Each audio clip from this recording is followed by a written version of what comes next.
perché le vivono.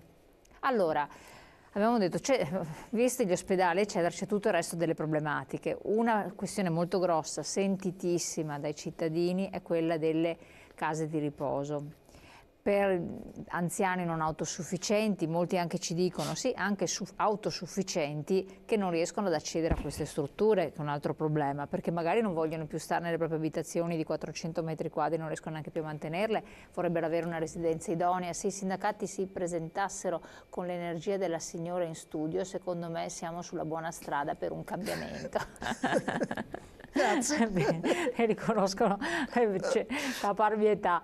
Allora, ecco, c'è anche questo tema, quindi non autosufficienza e poi l'accessibilità alle persone normali, che non siano, a strutture che possano dare assistenza in quella fase intermedia in cui uno da solo non se la sente di stare a casa, ma non può permettersi un assistente, una badante della situazione. È un'altra cosa parallela, perché adesso con tanti anziani, molto anziani, No, qual è, com'è il punto dell'avvertenza? diciamo che questo qui è il nodo meno sviluppato, diciamo. Nel senso che già col piano sociosanitario precedente, quello 2012-2019, c'era stato il tentativo di affrontare questa questione, ma che molte di queste cose, per non dire quasi tutte, sono rimaste un po' al palo. Adesso abbiamo questa realtà di un forte intreccio tra le direzioni che devono ognuna agire per il proprio compito, dalle direzioni sanitarie, amministrative, organizzative, ai vari livelli, si prolungano in livello orizzontale e in livello verticale. Il livello che ci interessa a noi in questo ragionamento è il livello verticale, partendo dai cosiddetti comprensori. Dicevo prima che semplifichiamo ancora per il cittadino, sì, perché poi dicevo prima che le 9 ULSS sono articolate in 26 comprensori. Questi comprensori ovviamente hanno un compito diverso di quello che è la direzione sanitaria, la direzione ospedaliera. Cioè hanno il contatto col cittadino. Esatto, i comprensori, i distretti, i direttori di distretto sono quelli che devono svolgere quel lavoro che deve portare all'uscita dagli ospedali del malato stabilizzato, guarito, verso il territorio. E quindi ci sono da creare e da far funzionare in maniera forte tutte quelle strutture che stanno a valle dell'ospedale. E quindi qui parliamo di residenze, quindi strutture residenziali, strutture anche semi-residenziali, dove la persona la alterna con la convivenza in famiglia. Abbiamo il ragionamento delle IPAB che poi facciamo, che dovrebbero essere considerate una forma di queste strutture residenziali e semi-residenziali. Abbiamo gli hospice per determinati tipi di malattia. Poi da lì andiamo giù ancora e abbiamo tutto il ragionamento collegato alle medicine di gruppo, che vuol dire che gruppi di medici si mettano assieme per coassistere assieme. Ma non hanno funzionato? Non hanno funzionato e nel piano ci sono ancora, e noi diciamo bene, ma devono essere fatte, devono funzionare. Per poi da lì arrivare a quello che è l'assistenza familiare, dando un maggior ruolo agli infermieri, perché in tutta questa fase verso valle, diciamo, nelle residenze, le semiresidenze, c'è la domiciliarità, bisogna dare più ruolo al lavoro degli infermieri. Però i cittadini si sentono soli, cioè le persone non autosufficienti, pensionati, soprattutto che hanno pensioni basse, si sentono solo abbandonate a se stesso. L'esempio tipico: tanti anziani vengono ricoverati in strutture ospedaliere per una fase di acuzie, poi vengono dimessi non appena respirano, perché di fatto è così, mandati a casa, disastro. Cosa fanno? Se non hanno la famiglia attorno è un disastro. Se non hanno esatto, e sempre più la famiglia non sarà attorno a queste persone. Devono avere anche gli strumenti economici, perché la famiglia non ha le capacità per star vicino a questa persona, cioè non è una cosa da poco. Sicuramente la cosa prima è il livello di assistenza che si dà nelle strutture semiresidenziali, residenziali e verso la famiglia.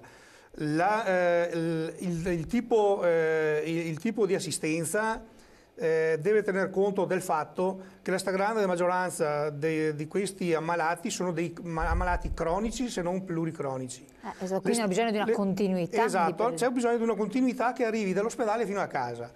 Che non c'è. Che non c'è e che è quello su cui bisogna... Che ci sia, ma praticamente. È quello su cui bisogna lavorare con forza d'ora in avanti, perché per esempio le case di riposo, no? Potrebbero essere dei servizi aperti in certo esatto, che sono definite, chiamate IPAB, quindi sì. Che tra l'altro mi si dice che nel Veneto è l'unica regione che ancora non ha proceduto alla riforma di questi enti. Noi abbiamo una nostra proposta sulla riforma di questi enti, che diventino una struttura intermedia di assistenza degli anziani, perché dicevo prima che la cronicità è molto elevata. Queste case di riposo, queste IPAB, perché le IPAB non sono solo case di riposo, sono una metà delle IPAB, certo. Case di riposo, altre sono asili, sono altre strutture, ma noi stiamo ragionando sulle case di riposo per questo aspetto. E devono le case di riposo diventare qualcosa di diverso e devono anche riorganizzarsi dal punto di vista dell'intervento sul territorio, diventare anche un elemento di formazione per le famosi badanti o caregiver, come vengono chiamati in termine tecnico. E le case di riposo devono a nostro avviso anche riorganizzarsi dal punto di vista della fusione, se non a livello del distretto, almeno semi-distrettuale, diciamo, no? Però dice l'assessore che è stata, Lanzarini, che è stata contattata proprio ieri dal sindacato dei pensionati dello SPI, che ha fatto la stessa azione vostra, sì, della CGIL, la stessa vostra azione, dice che la riforma delle IPAB rientra in un disegno più ampio di revisione complessiva, leggo il comunicato della Regione, per cui del sistema veneto di assistenza per i non autosufficienti. E sta lavorando quindi con gruppi tecnici, l'assessorato, non solo per ridisegnare un nuovo assetto, ma anche per rivedere in maniera organica l'intera struttura degli interventi assistenziali, di cui i servizi residenziali sono un tassello. E questo dovrebbe avvenire entro il 2019. Questo è quello che noi ci auguriamo, perché come avete sentito, rispetto a quello che ho detto io, pare che la Regione si stia muovendo effettivamente in questa direzione. E le impegnative di residenzialità, che sono sempre... Noi, esatto, lì abbiamo circa 7.000 persone che sono senza impegnativa di residenzialità. Infatti lì c'è il problema che si muovono in questa direzione e che spero veramente che riescono a farla entro il 2019, perché altrimenti qui si sta andando di legislatura in legislatura. Sono 4 anni, mi sa che voi state questa legislatura qui in primavera prossima finisce, e quindi se non viene fatta la riforma delle IPAB entro il 2019 vuol dire che aspetteremo altri 5 anni ancora, e sono già 18 anni che si aspetta. Assolutamente. E finché non si smuove questo nodo sul territorio non camminerà questa assistenza, perché che è molto importante, perché dicevo prima, le statistiche ci dicono che in Italia 24 milioni di persone sono cronici, metà di questi pluricronici. Ma sono in aumento, perché... e continuano ad essere in aumento, perché con l'aumentare dell'età media è inevitabile che si va su questa strada. Assolutamente. Leggo un altro messaggio che era arrivato e che non ho fatto tempo a leggere prima, se magari dalla regia ce lo rimettono un attimo in onda, così lo vediamo. E do la parola in chiusura a lei, segretario, un po' per fare il punto anche su questo aspetto. Vediamo se mi mettono il messaggio. Vabbè, appena arriva. Della gastroscopia. Della gastroscopia, vabbè, che c'era probabilmente... Eccolo qua. A proposito di gastroscopia, io ho aspettato ben 6 mesi per fare l'esame, ogni volta che prenotavo mi spedivano verso strutture lontane da Padova. Io sono solo e non ho la macchina. Come potevo fare? È andata bene, io ho aspettato 9 mesi. Ah sì? Io ho aspettato 9 mesi. Se ne era quasi dimenticato di averla prenotata. No, non mi dimenticavo, no, perché lo stomaco faceva male. E loro dicono però in base all'urgenza ti hanno diagnosticato, bisogna vedere però se ci azzeccano oppure no, vabbè. E allora, concludendo, tra l'altro lunedì vi ritrovate a questo punto a questo unitario in cui ci sarà anche un altro aspetto che viene preso in considerazione dal nazionale vostro. Sì, viene preso in considerazione la necessità del finanziamento della legge sulla non autosufficienza. Stanno trattando col governo perché ci sia un finanziamento adeguato, proprio perché, come si diceva prima, è un aumento considerevole gli anziani, e con gli anziani si creano tutte quelle situazioni di cronicità, di non autosufficienza, eccetera. Per fare due battute sul problema di quello che diceva la Lazzarini, allora faccio una battuta proprio quasi a mo' di battuta. Alle ultime elezioni regionali il presidente Zaia aveva promesso ai pensionati che se veniva rieletto faceva fare subito la riforma delle IPAB. Infatti lui è stato il primo firmatario del provvedimento che è stato portato sostanzialmente in Consiglio regionale, però sono passati 4 anni.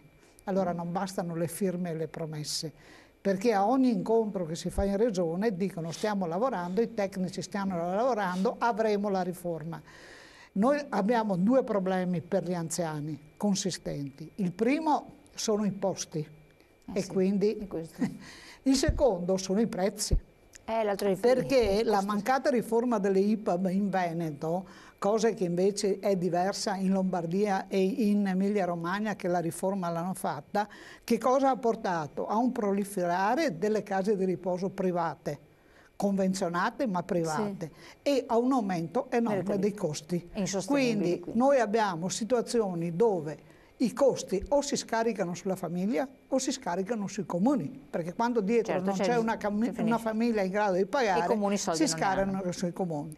Quindi avere una legge che finanzi la non autosufficienza è una legge nazionale, che quindi non faccia disparità tra regione e regione, diventa fondamentale, perché poi anche le scelte regionali si adeguino a garantire un determinato servizio.